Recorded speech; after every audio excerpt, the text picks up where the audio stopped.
This is MacroVoices, the free weekly financial podcast targeting professional finance, high net worth individuals, family offices, and other sophisticated investors. MacroVoices is all about the brightest minds in the world of finance and macroeconomics telling it like it is, bullish or bearish, no holds barred. Now, here are your hosts, Eric Townsend and Patrick Serezna.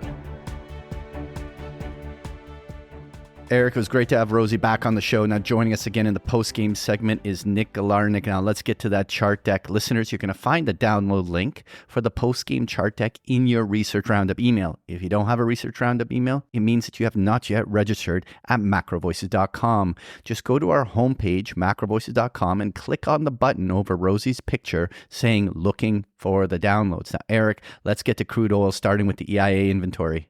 EIA printed a build of 1.6 million barrels, Cushing, Oklahoma building 1.9 million barrels, gasoline drawing down 1.8 million barrels. Distillates was the really big build on the board at 5.2 million barrels. U.S. production holding unchanged at 13.2 million barrels. I'm recording several hours before the OPEC Plus meeting news is expected to come out at around 10 a.m. Eastern Time. By the time you hear this episode, my expectation is that OPEC Plus will have by then announced some kind of cut or at least an extension of previous production cuts. In my humble opinion, the market has gotten the news out of OPEC Plus exactly backwards for the last couple of weeks. On three separate occasions, news out of OPEC seemed to indicate that the members were settling the internal differences that caused the planned November 26th meeting to be delayed until November 30th. On each such occasion, the market sold off sharply on the news because market participants apparently think that OPEC reaching consensus means a new production cut or a calendar extension of the already agreed production cuts is less likely as opposed to more likely. That just doesn't make any sense, folks. First of all, it's important to understand that OPEC decisions are generally made before the meeting occurs. The purpose of the meeting is to codify an agreement between the members that's already been made behind the scenes. Sometimes that agreement breaks down at the meeting, resulting in unexpected outcomes. But generally speaking, the deal has been made in principle before the meeting ever happens. When OPEC Plus delayed the meeting originally planned for last Sunday, it was precisely because they were unable to reach consensus before the meeting. But my real point is that if they were not inclined to cut production, they would have just had the meeting. They wouldn't need to delay the meeting in order to establish consensus because no unanimous vote would have been needed. The only reason to delay the meeting was to give more time to establish consensus to either cut production or extend the duration of the cuts already agreed to, which are set to expire at the end of the calendar year. Remember, a production cut requires a unanimous vote of the delegates. The reason to delay the meeting was that they didn't quite have the 100% agreement needed on a cut, and they couldn't cut at the meeting until they achieved unanimous consensus of all of the members going into the meeting.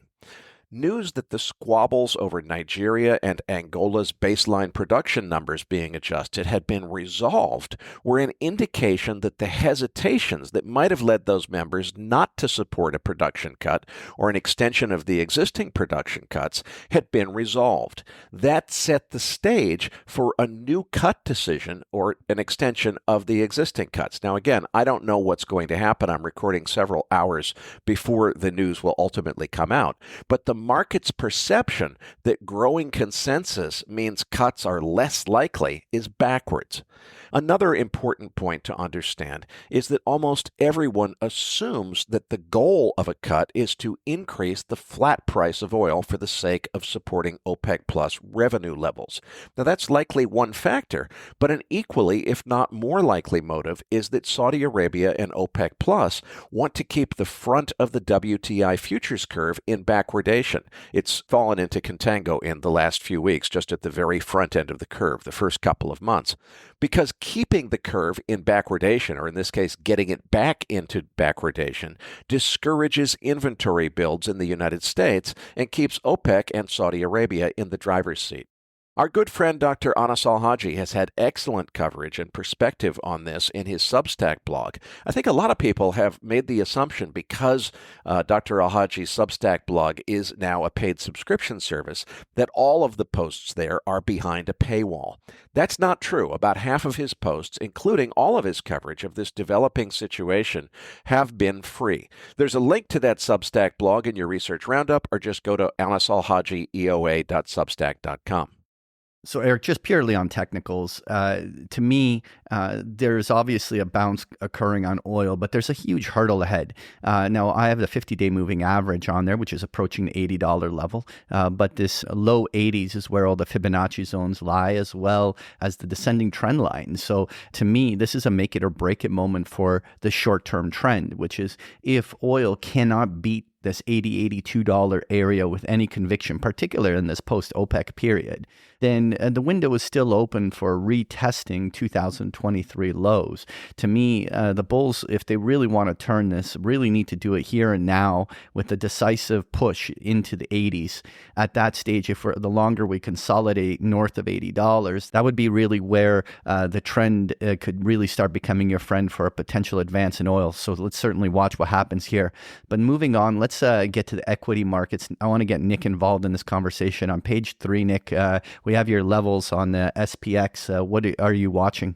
Yeah, Patrick. So right now, SPX's spot price is approximately 45.50. Now, the implied move for the December 15th OPEX, which is a couple of weeks away and factors in the FOMC, which is Wednesday, December the 13th, is approximately 90 points. Therefore, the upper expected move is 46.40 above that call wall area at 4,600, and the lower expected move is at 44.60, which is below the key support area at 4,500. Now, over the last week, we haven't really moved too much in the S&P, and I'm inclined to think that we see some downside action before some upside action. Reason being is that yesterday, for example, I noticed that there was a lot of call selling as we opened in the 45.87 area of SPX and also corresponding put buying. So what I'm seeing here is a pause by the bulls in being bullish by buying call options, and a perhaps a little bit of hedging in the short term by buying put options in the short term, perhaps in anticipation of FOMC in a couple of weeks. Now, one of the Fed members mentioned yesterday that they might see some more rate hikes. That's speculation at this point. But either way, I think we see a test of the 4,500 area, possibly 44.50, before resumption to the upside. Nick, in principle, I agree with what you're saying. The part that I'm looking for here is that we have some substantial overhead resistance. A lot of the drivers, that technical drivers that were pushing the market higher and quantitative reasons have mostly played out. And so markets mean reverting and pausing is a very typical thing. You can see the 50-day moving average lies around the 44.30 area. The fib zone's also around the 4,400 area. So a 100-point pullback at some juncture here would be a very typical pause in the advance, but I think that will initially be bought on dip, driving markets back toward these highs again into a Christmas rally.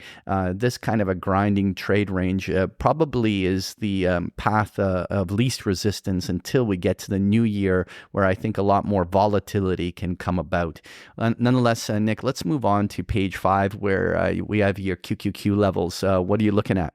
Spot price right now on the Qs is approximately 390. The implied move for the December 15th monthly OPEX is plus minus 10 points. Therefore, the upper expected move is 400 and the lower expected move is 380. Right now, we have key resistance at 400, also a call wall at 400, and key support at 380, also a put wall at 380 as well. As I mentioned in previous weeks, I think that we see a pullback perhaps in the tech sector, namely because the larger tech companies are so large in relation to the overall market. So I know we're discussing the Qs right now, but just for reference, the Meg 7 names, that being Apple, Microsoft, Google, Amazon, Nvidia, Tesla, and Meta, they comprise a combined $12 trillion of market cap, approximately. Now, the total value of the remaining 493 companies in the S&P 500 comprise $26 trillion. So you have 7 companies that take up a very, very large proportion of the overall market. And seeing right now that the buying and call options has slowed in these names and corresponding put buying has increased, leads me to believe that we're going to see some downside perhaps in the short term. I think it's possible we go as low as 370 area perhaps in the short term. I'm also more bullish in the small caps in the form of the Russell, which I mentioned in previous weeks. I think that if the market does run higher, those names have to run higher and faster than the rest of the market as well. Nick, I wanted to talk about page 6 where we have the volatility index. I mean, we printed almost down to the 12 level, and we broke all of the summer lows on volatility. Now, I thought this was certainly possible going into December, but I didn't think here in the November month that we would even get down to these levels this quickly anyway. What's your take on volatility? Yeah, Patrick. So the VIX right now is at a level of about 13 or so, which denotes that we should have intraday high to low moves of about 0.75%. Looking at the chart here, we see that whenever we have a low level of the VIX, somewhere around 13 or 12, we see a corresponding pop within a few weeks of that. So right now, I'm inclined to think that option buyers have the edge here and option sellers are kind of out to lunch. What are your thoughts? Yeah, it's very interesting watching these very low levels of volatility. But moving on to page 7 here, Nick, I wanted to touch on the 1-year volatility. And again, we are at a level very similar to the summer, where we have seen, or we are at 2-year lows for volatility premium in these long dated options.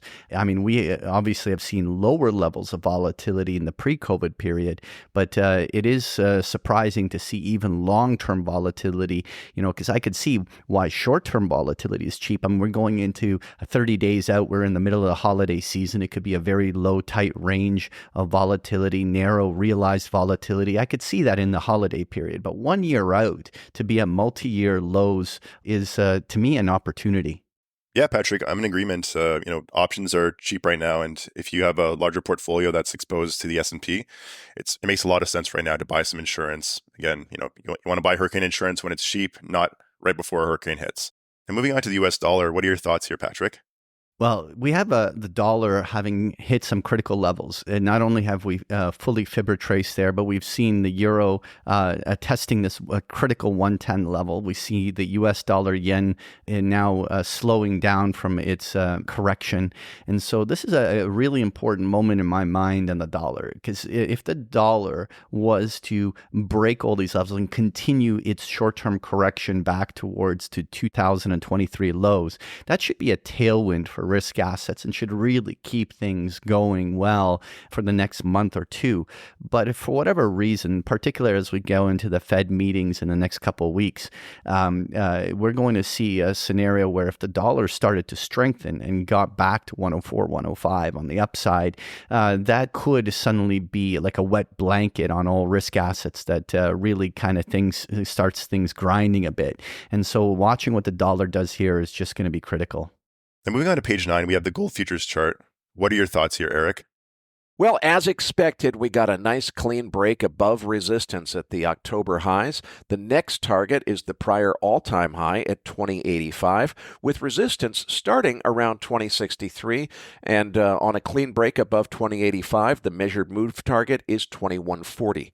The contract roll from the December 23 to the February 24 contract boosted the price on the continuation futures chart, creating a psychological illusion that strength is even stronger than it is, and bringing the 2085 prior all-time high much closer to the market action. That is, I think, a illusory effect. I wouldn't be surprised to see a little bit of a pullback here before we move higher. But I think eventually we are going to challenge and hopefully break 2085. If we do break 2085, it should be a quick trip up to 2140. We'll have to see what happens from there.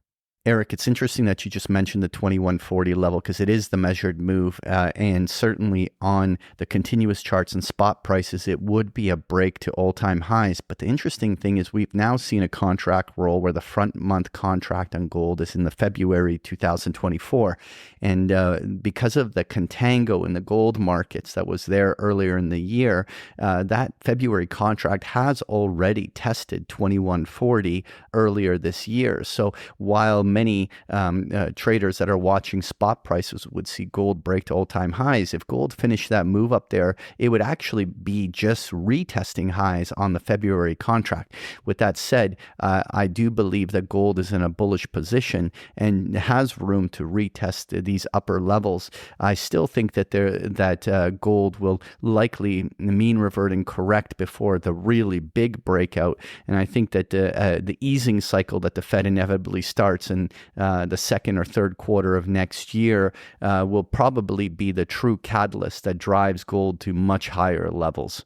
Patrick, in keeping with David Rosenberg's comments in the feature interview about the market getting frothy into year-end, you're hosting a special webinar to explain why today is an extraordinary time to hedge your portfolio for the risk of potential market turmoil in 2024. What will you be covering, and how can people register to attend? Eric, I strongly believe this is an extraordinary opportunity to protect your portfolio from market volatility in 2024. It has rarely ever been cheaper to insure the downside risk of your portfolio. So let me give you an example. On February 18th, 2020, just days before the COVID crash you predicted, the markets were trading at all-time highs and volatility near historic lows, yet it cost 5.82%, almost 6%, for an at-the-money $3,400 strike put with 11 months of time on it. Today, a similar duration put right at the money costs 4.18%, almost 30% cheaper. In light of where we are in the economic cycle, this topic deserves a much deeper explanation than a quick mention on this podcast. That's why I'm hosting a free special webinar to go extensively in detail on why I think this is an opportunity our listeners must understand. I'm hosting it on Monday, December 4th at 1 p.m. The link to register is in the Research Roundup email, or directly register at bigpicturetrading.com. Folks, again, you can find the link to register in the Research Roundup email or visit bigpicturetrading.com.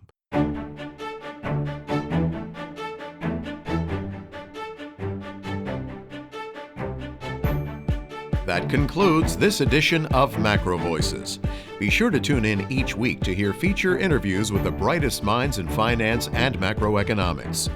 MacroVoices is made possible by sponsorship from BigPictureTrading.com, the Internet's premier source of online education for traders. Please visit BigPictureTrading.com for more information. Please register your free account at MacroVoices.com. Once registered, you'll receive our free weekly Research Roundup email containing links to supporting documents from our featured guests and the very best free financial content our volunteer research team could find on the internet each week. You'll also gain access to our free listener discussion forums and research library. And the more registered users we have, the more we'll be able to recruit high-profile feature interview guests for future programs. So please register your free account today at macrovoices.com if you haven't already. You can subscribe to MacroVoices on iTunes to have MacroVoices automatically delivered to your mobile device each week, free of charge. You can email questions for the program to mailbag@macrovoices.com, and we'll answer your questions on the air from time to time in our mailbag segment. MacroVoices is presented for informational and entertainment purposes only. The information presented on MacroVoices should not be construed as investment advice. Always consult a licensed investment professional before making investment decisions. The views and opinions expressed on MacroVoices are those of the participants and do not necessarily reflect those of the show's hosts or sponsors. MacroVoices, its producers, sponsors, and hosts Eric Townsend and Patrick Ceresna shall not be liable for losses resulting from investment decisions based on information or viewpoints presented on MacroVoices. MacroVoices is made possible by sponsorship from BigPictureTrading.com and by funding from Fourth Turning Capital Management, LLC. For more information, visit MacroVoices.com.